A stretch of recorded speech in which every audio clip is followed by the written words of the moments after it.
basketball in New York, but yes, my name is Nick. I love poetry and I drop jewels like I'm fumbling vaporized nicotine sticks. I try to drop knowledge like dimes drop from Stockton and Magic. So you can either have a penny for your thoughts, or for the one that used to run point guard for the Magic, they call me an outlet. Because my words are a source of power, they call me an outlet. Because if I let you shop around in my mind, you wander and be lost in there for hours. See, sometimes these women have me caught up like track 7 on Confessions, but unlike, what y'all know about the question right there. If you can write your thoughts on a piece of paper, you can write poetry. All right? So what we want to do is over a long time, we want y'all to write your own pieces and get up here and do it yourself, right? I'm smooth and clean like a bar of soap. That's why they call me suave. The poetry just follows after, because that's my natural gift from God. And I'm protected like I got soul ties with Annalise, but I'm still serving bars. My punchlines pack power like they playing on stars. And when it's game time, you would think I was in med school, because my poetry saves lives, just not literal scars. And most importantly, poetry prevented a lot of late nights in ERs, because see, poetry changed me. Most people change with this idea of, I want to become a better me. Nah, I changed with the idea of, I ain't want my kids only knowing the letter me. What drugs do the kids do on the college campus? Is it alcohol, Adderall? Is it the Percocets? Is it the WED? The we'll eat every dessert after? Then addiction follows after? Wow, that escalated quickly. But I'm not here to judge or to talk about drugs. I support you either way. I'm just here to ask you, do you do it because that pain in your right shoulder just won't go away? Or do you do it because that bullet went astray and almost made it your last day? I could tell you 1,000 reasons why not to do drugs. But I also could tell you 1,000 reasons why too. But those 1,000 reasons why too are the things you need to heal from, and those 1,000 reasons why not are the same things, same exact reasons. Healing is permanent, pain is for a season. So that's why I wrote this poem. I was addicted to the streets like my life depended on it. Until my life actually depended on it, somebody with no future almost shot me. I rolled over the next morning.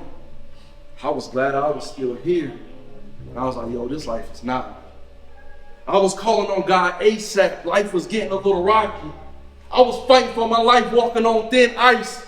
But this is not hockey.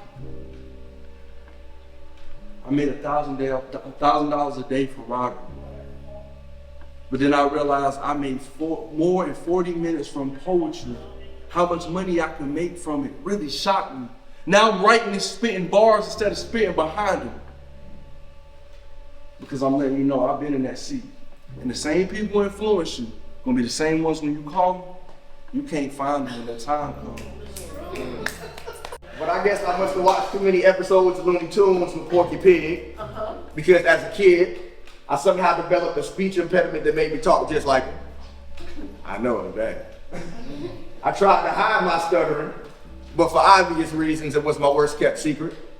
I used to watch The Prince of Egypt, and my speech impediment made me sound like Moses did in real life.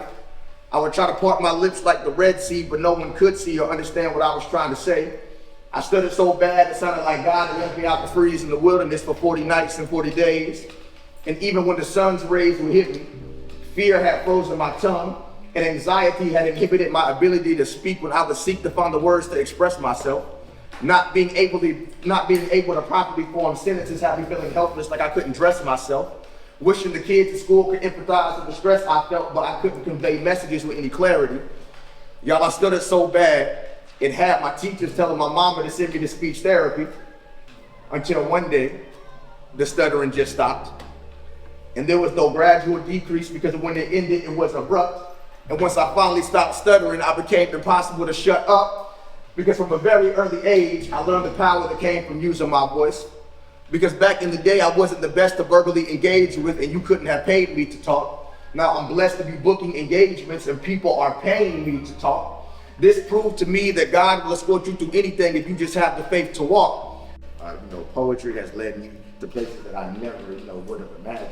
And I'm telling y'all, like, some of y'all may be a little hesitant now, on writing poetry performance or anything like that. But I'm telling y'all, like, the art, your creativity, everything that you have in you will lead you far, far out of these walls, you know what I'm saying, into bigger spaces and where you can connect with people who are just like you.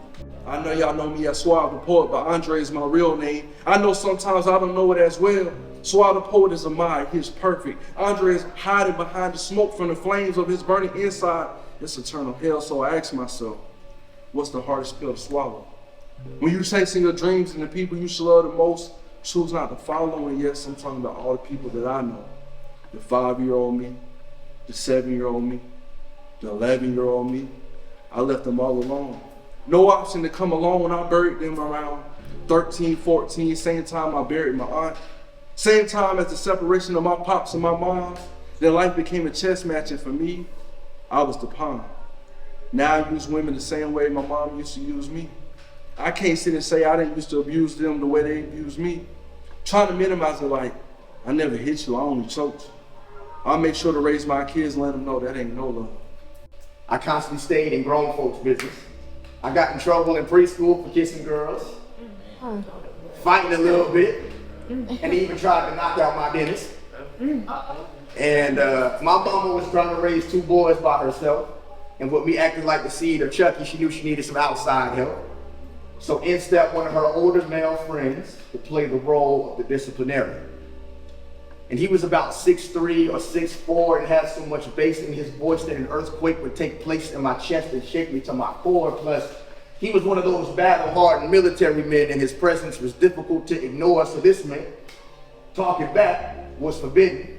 So every time he stopped by my house, I braced myself for a head-on collision. My home would quickly turn into a university of unhappiness, where pain became my professor, and I used tears to pay my tuition. You know, y'all are barely just beginning. You know? Exactly.